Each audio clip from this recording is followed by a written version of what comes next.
I am Brad Keelor. She is Diane Moug. Coming up next on Director's Cut, you're going to find out about Geo-EnvironMeet, you're going to find out about IFCEE, and you're going to find out about U-Sugar.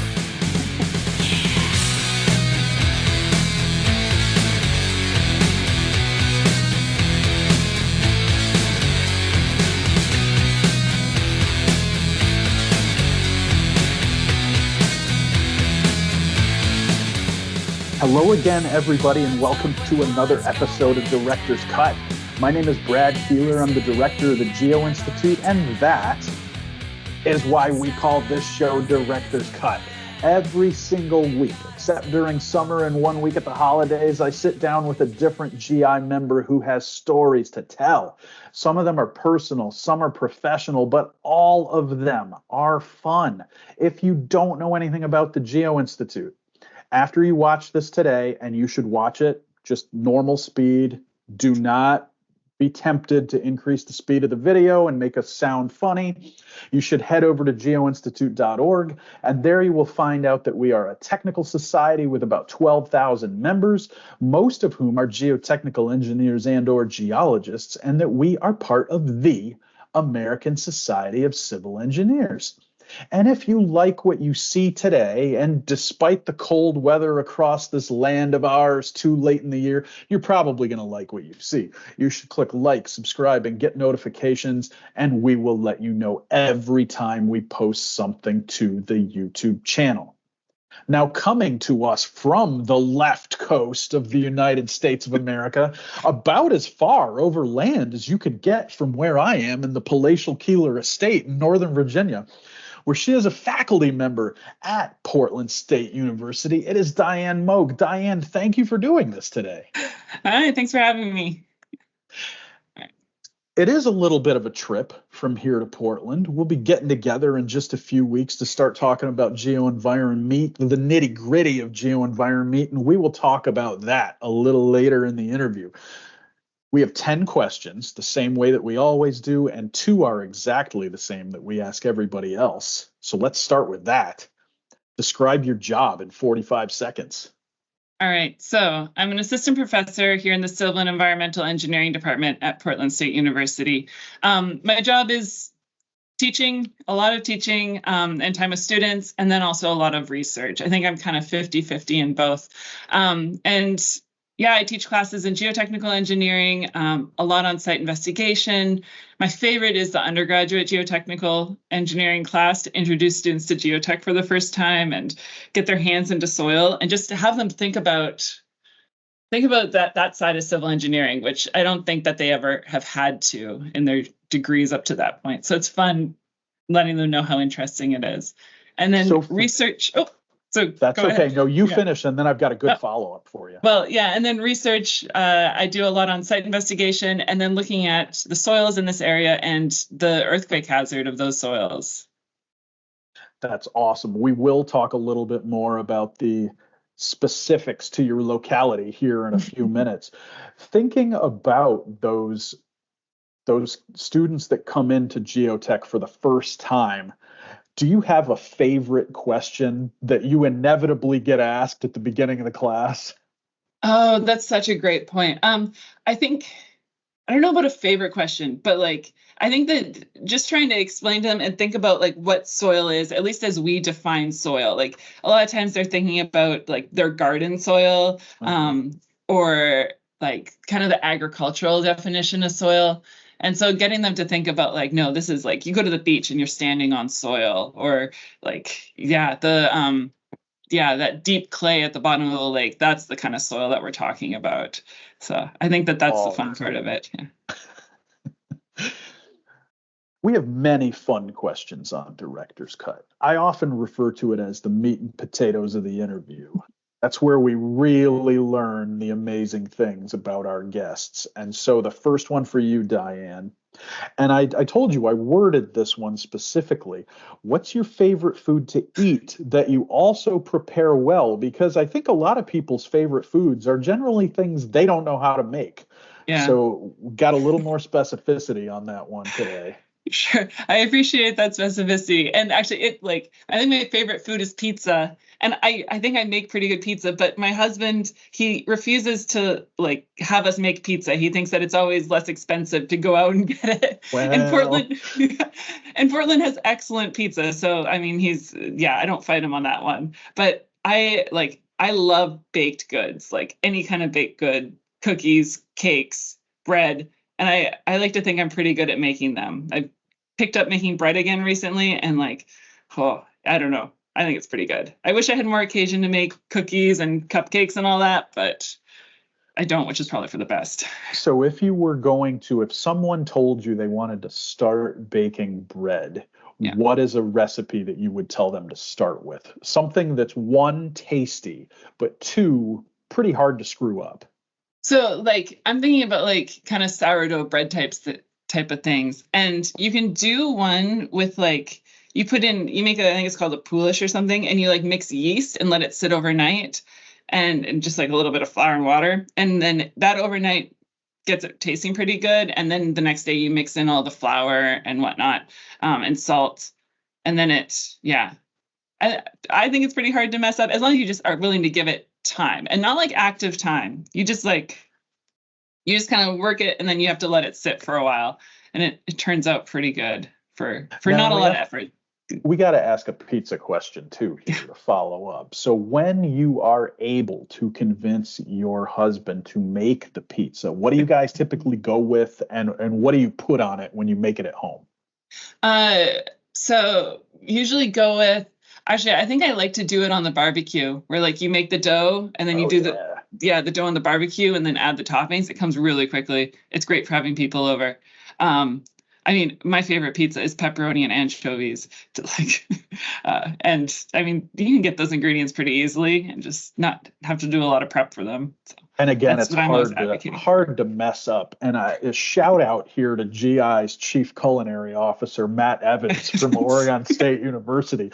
That Polish reference that you dropped into there, he just had a post the other night on Twitter about this, and we're going to have to link to that down in the show notes. It's good to know he's not the only bread baker out there in the GI universe. Well, yeah, I think maybe that's the thing, is you move to Oregon and then you just start growing your own vegetables and making bread. So. The third question in the interview is always the research question. And when we talked about this before we started recording, I said that this was maybe the most Portland response that you could have given to this because of all the different layers to this research that you're going to talk about. The ingredients, if we're sticking with the recipe thing here, are microbes, seismic activity, the T-Rex, and GeoLegends Ed Kavazanjian and Ken Stokey. So with all that in mind, why don't you tell us what the recipe was, Diane, for this research that you guys did? So this happened in 2019, and it's still ongoing today. But in 2019, we had the opportunity to do field trials of microbially induced desaturation at two sites here in Portland, with the idea that, well, in Portland, we're expecting a large subduction zone earthquake. And there's a lot of liquefiable fine-grained soils here in the Portland area that we're concerned about that will liquefy in this earthquake and damage a lot of very critical infrastructure. And so microbially induced desaturation, or MID, is a ground improvement method that the folks at ASU, Ed Kavazanjian, have been looking at to improve and reduce the liquefaction hazard, particularly for fine-grained soils. The idea that if you desaturate the soils, they're less susceptible to liquefaction. So we did these two field trials in 2019. The ASU folks, Ed Kavazanjian and Leon von Passen, they came out to help us with the recipe, so to speak, of injecting the treatment solution into the ground and stimulating the microbes so that they would produce the biogas that stays in the soil in the subsurface and displaces groundwater. And then Ken Stokey came out with his T-Rex truck to do both geophysics testing, like seismic pressure wave velocity at the site, to understand how how well the MID was implemented. Did we really desaturate the site? And then also to do a bit of shaking with the T-Rex to look at if there was a change in pore water pressure generation before and after treatment. And yeah, so we treated those 2 sites in 2019. We desaturated the soil. And now the fun part is, well, that was also fun, but the ongoing work is that we still have access to one of these sites. So we're still going out there and monitoring the site, seeing if the microbes with the gas is still in place.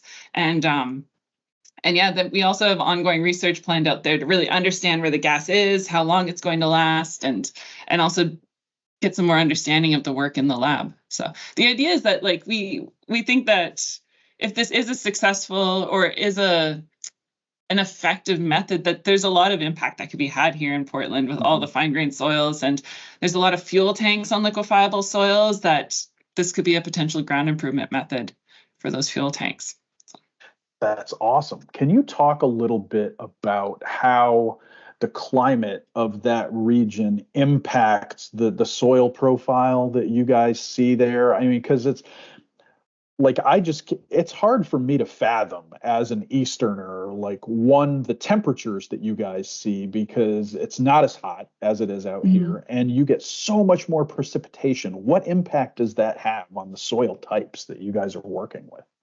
So as far as the soil types, I'm not too sure how that would change, but I know that we do have pretty large fluctuations in groundwater. So they do, for the earthquake hazard, they do like a wet scenario where the earthquake occurs in the winter when the groundwater table is high, there's a lot of saturated soils.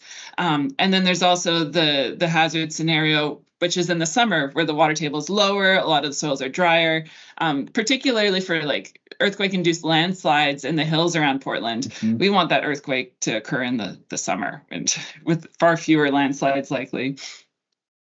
That's good. I like that. So, wow, nice job with the recipe there. I like that a lot. Another fun question, and this was inspired by me making a gigantic purchase on the internet the other day. It was to pay for our new heat pump system in the house. And these are things that I never thought, someday, and I'm not that old, someday I'll pay for all these multi-$1,000 things on the internet. Diane, what's the most significant purchase you've ever made on the internet? So yeah, heat pumps.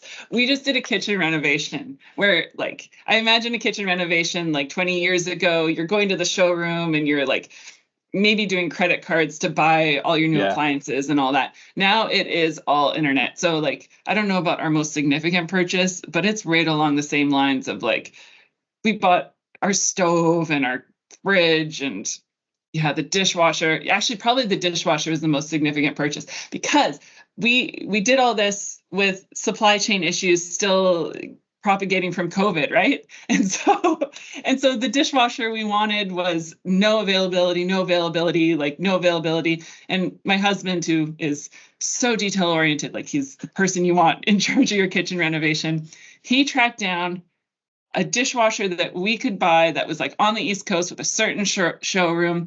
It was ADA compliant, but that makes no difference for a dishwasher, right? It's just like slightly different dimensions. He found this dishwasher, and it was delivered to our house a couple of weeks later so that we could have the dishwasher we needed.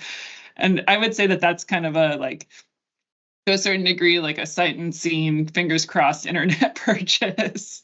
But it worked. And I think that is maybe the common thread through all of this. The first thing I ever bought online was that I bought a CD with my Christmas money, and I think after Christmas of 1995.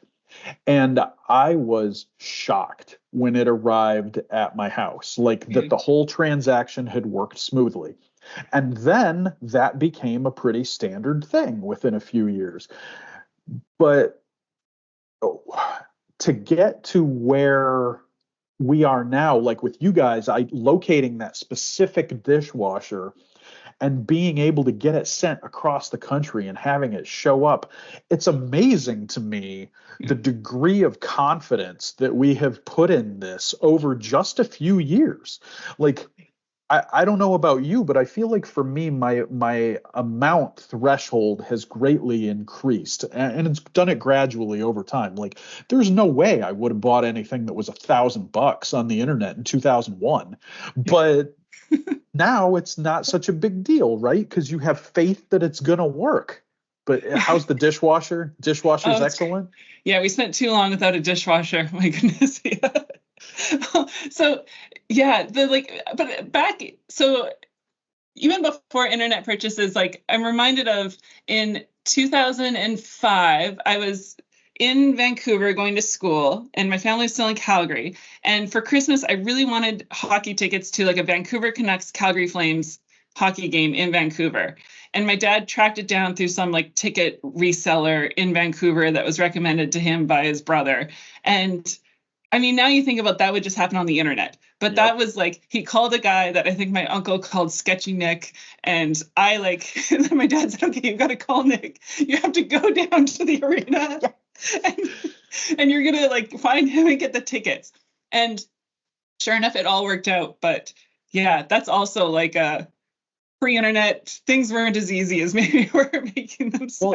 Well, and stuff like that was terrifying. Like, we had a similar experience with concert tickets where we had to drive to this neighborhood in Baltimore and buy them from this guy who was like my age now. So he's like in his mid 40s, living in his parents' basement.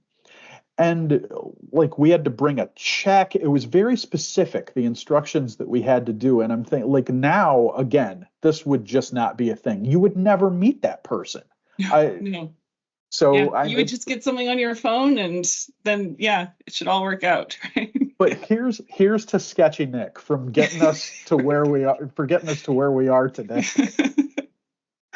We have to talk a little bit more about your experience at Portland State. Just a few of you in geotechs in the civil department there. What's challenging for you about being one of just a few geotechs in the department? Yeah. And so, like, I'll start with the challenges, but then I'm going to quickly pivot into what I love about our department and our team that we have here. But so, I mean, the challenges become a little logistical, right? Like, there's not a lot of coverage for when one of us is away or one of us is sick to like pick up other classes or to kind of pick up. There's not a lot of redundancy there. There's just one person. And we have our wonderful grad students that we can also rely on as well. But and like in I think it was September. No. Okay. So in 2022, both Arash and I, my colleague, we both unplanned, of course, we both ended up on parental leave at the same time. And so there was a whole quarter there where there was just no geotech in the department to take on classes. And so we did find adjuncts and other folks that could take over, but small group, like I said, not a lot of redundancy. But I mean, what's great about it is it's Arash and I, we have a pretty similar shared vision for what we want for the group. And so it's fun having someone that we can work together, and we get along great. We have similar research and we complement each other in our skill set. And so it's really nice having this like group that we can wrap our arms around. It's not too big. Everyone has like an obvious place that they can contribute as far as like our grad students go. And we just get to be like this tight group that really gets to, I think that we're making an impact here in the Portland area, and it's a lot of fun. So in terms of research, I mean, not that we're going to take down any of the big institutions here or anything in this interview, but how do you feel like your experience is a little bit different than maybe somebody who's at Illinois or Texas, for example?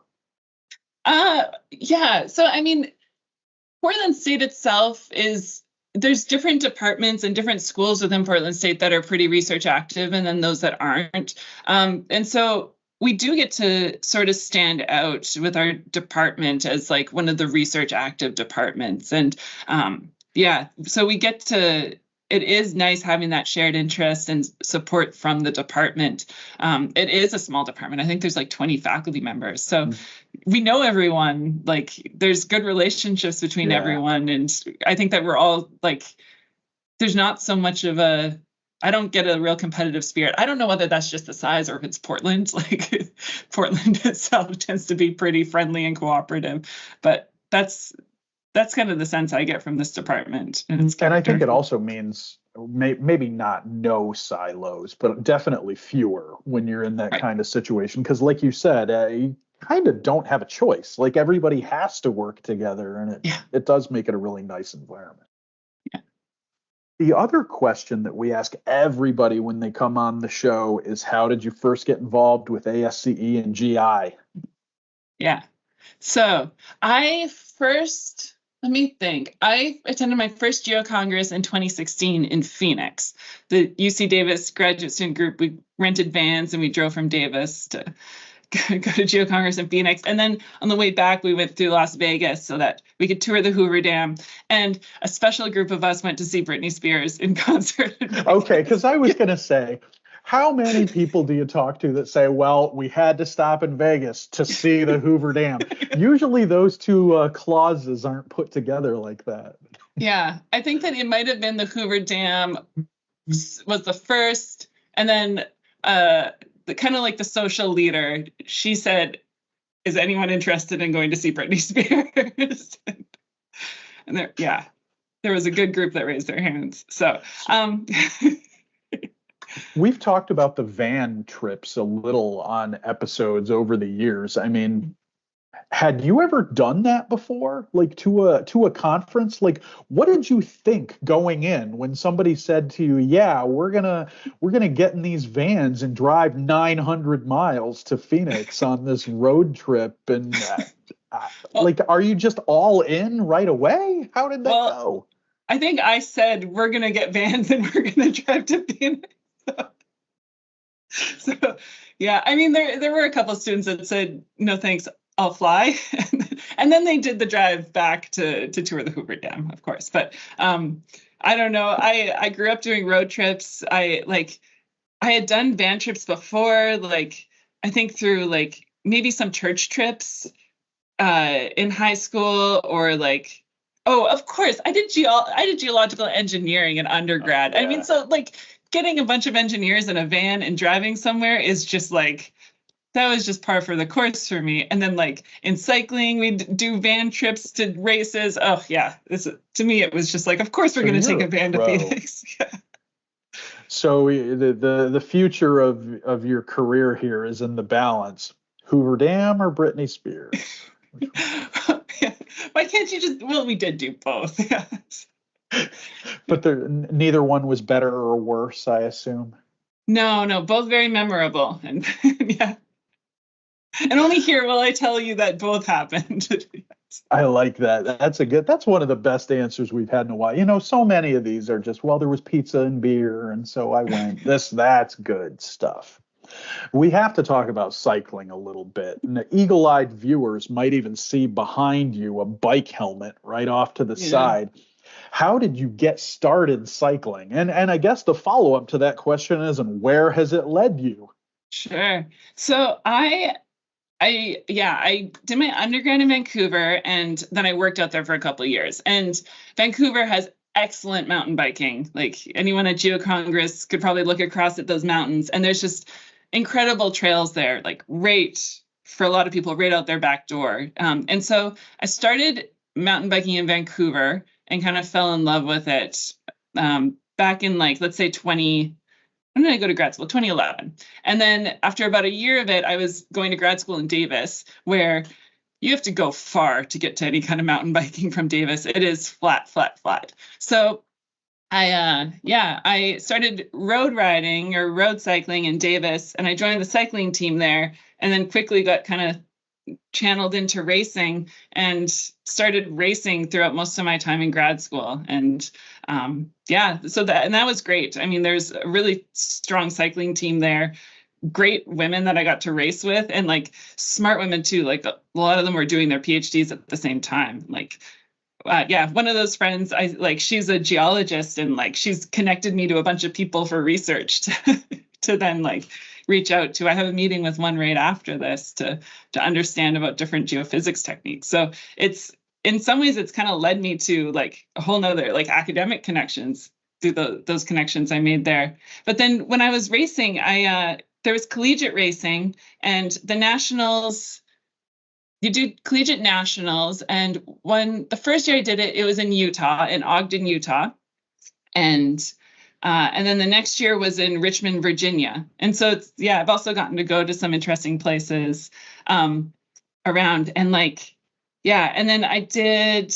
There's been like some really interesting. I did the races in down in around the state capitol in Sacramento. Cool.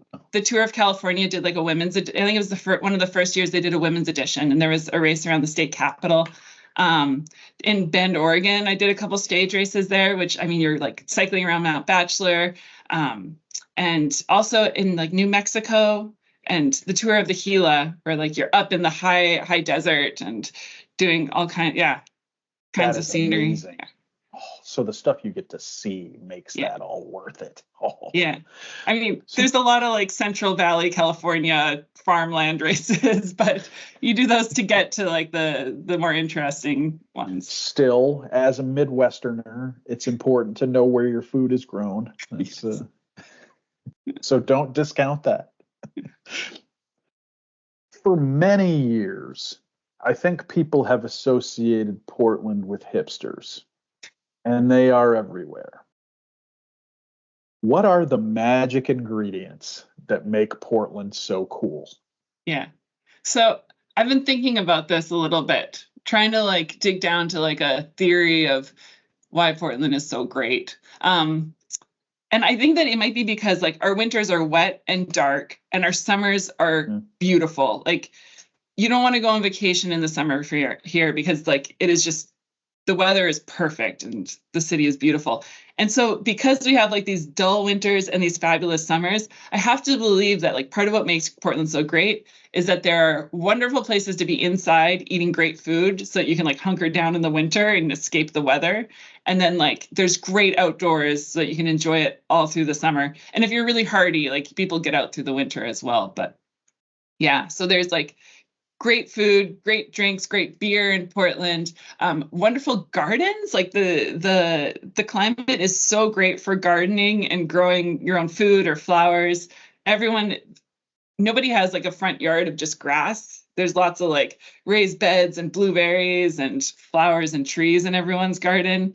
And then, and then like you have easy access to the mountains and Mount Hood. There's beautiful hiking around there or skiing, and all through the gorge and the Columbia River. There's gorgeous hiking. You can go to the coast. I don't know. I could talk for a long time about Portland. And but we're going to focus it a little bit. There's a very special thing happening at the beginning of September that maybe people should come to in Portland. And this is a good cue to talk about that, I think.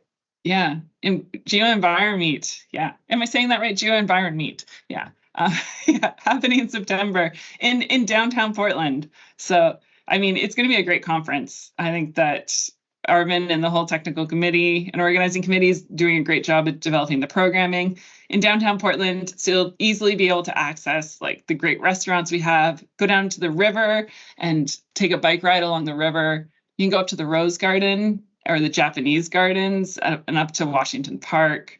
You can take a stroll along the river and decide which bridge in Portland is your favorite. All Portlanders have a very strong opinion on their favorite bridge.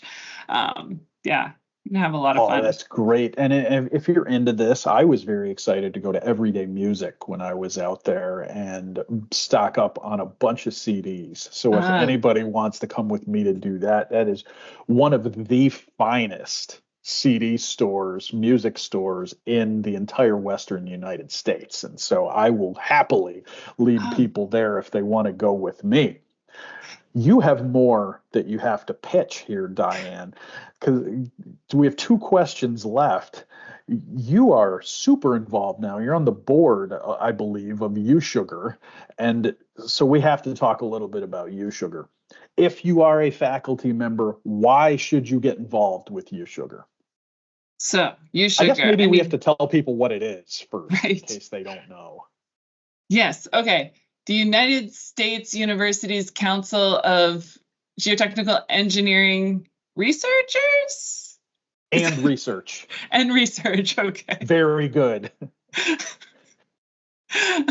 So universities in the U.S. are members. They sign up and they pay member dues. And so USugar is supported by those member dues. But what that supports is it's a forum for universities and researchers to come together to share teaching resources, to promote research for geotechnical engineering. I think one of the reasons USugar was started was to really advocate for geotechnical engineering as a research field and for funding for geotechnical engineering. And so they're really looking to promote both the teaching of geotech and the research of it. So by being involved in it, you can help foster that environment and promote geotech. And then also find resources for teaching. We offer student scholarships every year to attend Geo-Congress, and as well as small projects that you can use to develop your own teaching project or demonstration aid, outreach aid. USugar offers it. Awesome. What I didn't tell you is that Jack told me that if you couldn't get the acronym right, you were going to have to give up your seat on the board. So shout out Jack Montgomery there. He didn't actually say that, but that was very good. And we do appreciate, even though USugar is not part of the Geo-Institute, I call it an adjacent organization. And we do appreciate the really, really close relationship we have with USugar. And that's why we had to do a little promotion for it today. Now, the big one. Some of you may have said, well, there was Geo-Congress this year. How could there possibly be IFCEE? Breaking news. There's also IFCEE this year. It's going to be in about a month in Dallas. Great foundations program, technical program, great equipment expo outside. Diane, you've been involved on this one on the program committee. What has you most excited about IFCEE 2024? Oh, so I am excited about the equipment demonstration, or I should know what it's called, but the whole equipment field and demonstration field that's going to happen at IFCEE. I mean, when else do you get to see all of this geotech and construction equipment in one place with the operators and folks out there to talk about it and learn more about it? I am so excited to go check that out. And then, so for our viewers, you just missed, as you're watching this, the early bird registration, but just pay a little more and still attend. And now Diane's going to give you some more stuff you should be excited about. So this year, they're not doing committee meetings, they're doing committee events. And so with the idea that let's not follow an agenda, let's do something fun. And I'm a part of one that's there. It's a Geotech Tools Trivia Extravaganza, where it's sponsored. There will be a bar sponsored by Keller. So it's just like a pub trivia. And we're going to ask questions in teams, trivia questions that you can all go onto Geotech Tools and find the answer. And it'll be timed. So fastest team to get the answers will get the most points. There'll be family feud style questions. And we're just hoping to have it be a lot of fun. We will, of course, put a link to Geotech Tools down in the show notes below the window that you're watching this in. If you don't know anything about it, you should go create a free account, check it out, and get ready. I mean, so it kind of hits if you like Geotech Tools and you like trivia and you like extravaganzas, that sounds like it's the place to be, because all three of those are covered in that. Yeah. And that is only possible by heading to Dallas to be at IFCEE 2024. Mm-hmm. So, Diane, you made it through all 10 questions. You made it through the follow-up questions, recipes, T-Rex, Portland, cycling. We went everywhere today, and it was magical. For our viewers, if you liked what you saw, and you're here at the end, so you probably did, click like, subscribe, and get notifications, and we will let you know every time we post something to the YouTube channel. Diane, thank you for this. Thanks, Brad. Good answers, and I feel like we had a good time. We covered a lot. For all of our viewers, we will be back here, of course, in 7 days with a brand new episode of Director's Cut.